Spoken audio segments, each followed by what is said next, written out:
एक मुसलमान की दुआ की कहानी एक बार की बात है।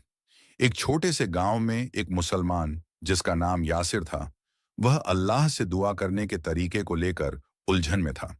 वह एक नेक दिल इंसान था, लेकिन कई बार उसके दिल में यह सवाल उठता कि दुआ में क्या-क्या शब्द कहना चाहिए। एक दिन यासिर को एक बड़ी समस्या का सामना करना पड़ा। उसका बेटा बीमार हो गया और हर इलाज के बावजूद उसकी हालत ठीक नहीं हो रही थी। परेशान होकर यासिर गांव की मस्जिद गया और इमाम साहब से पूछा, मौलाना साहब, क्या मैं अपनी दुआ में यह कह सकता हूं कि ए अल्लाह, मेरे बेटे को नबी सल्लल्लाहु अलैहि वसल्लम के सदके में ठीक कर दें। इमाम साहब मुस्कुराए और बोले, बेटे, तुम्हारा सवाल बहुत अहम है। बैठो, मैं तुम्हें एक कहानी सुनाता हूं। तीन दोस्तों की गुफा में फंसने की कहानी इमाम साहब ने बताना शुरू किया। नबी सल्लल्लाहु अलैहि वसल्लम ने हमें एक वाकया सुनाया था। तीन लोग सफर पर जा रहे थे। अचानक बारिश होने लगी और वे एक गुफा में छिप गए। लेकिन तभी एक बड़ा पत्थर गुफा के मुहाने पर गिर गया और वे बाहर नहीं निकल सके। पहले व्यक्ति ने दुआ की, ऐ अल्लाह, मैंने अपने बूढ़े माता पिता की बहुत सेवा की थी।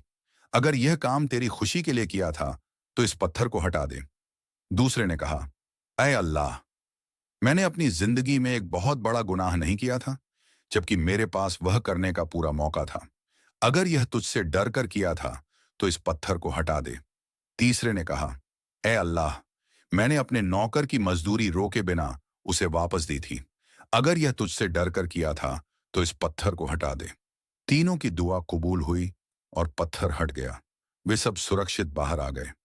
कहानी से सबक इमाम साहब ने समझाया, देखो यासिर, इन लोगों ने अपनी नेक अमल का जिक्र करके अल्लाह से दुआ की। उन्होंने किसी इंसान के नाम का माध्यम नहीं बनाया। अल्लाह को अपने नेक कर्म और उसकी रहमत याद दिलाई। यही तवस्सुल माध्यम का सही तरीका है। कुरान और हदीस की रोशनी में दुआ। फिर इमाम साहब ने कुरान की एक आयत सुनाई, वकाल रब्बुकुम एडोनी अस्तजिब लकुम। तुम्हारे रब ने कहा, मुझे पुकारो, मैं तुम्हारी दुआ को कबूल करूंगा। सूरह गाफिर 40-60। और हदीस का हवाला दिया, इजा सालता फासा लिल्लाह, जब कुछ मांगो तो केवल अल्लाह से मांगो। सुनन तिर्मिजी 2446। यासिर की समझदारी। यासिर ने पूछा, तो क्या नबी सल्लल्लाहु अलैहि वसल्लम का नाम दुआ में लेना गलत है? इमाम साहब बोले, बिल्कुल नहीं। नबी सल्लल्लाहु अलैहि वसल्लम का जिक्र हमारे दिलों की इज्जत और मोहब्बत को दिखाता है, लेकिन हमें दुआ केवल अल्लाह से करनी चाहिए। अगर तुम यह कहना चाहो कि ए अल्लाह, तू नबी सल्लल्लाहु अलैहि वसल्लम के तालीम के जरिए हमें राह दिखा, तो यह सही है, लेकिन सदके या तुफैल का जिक्र सही हदीस से साबित नहीं है।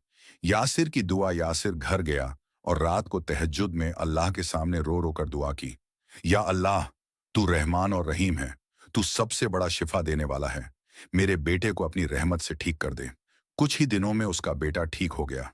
यासिर ने अल्लाह का शुक्र अदा किया और अपने दिल में यह तय कर लिया कि वह हमेशा सही तरीके से दुआ करेगा। निष्कर्ष, यह कहानी हमें सिखाती है कि वेन दुआ केवल अल्लाह से करनी चाहिए। 2. तवस्सुल का सही तरीका अल्लाह के नाम, उसकी रहमत या अपने नेक कर्मों का जिक्र है।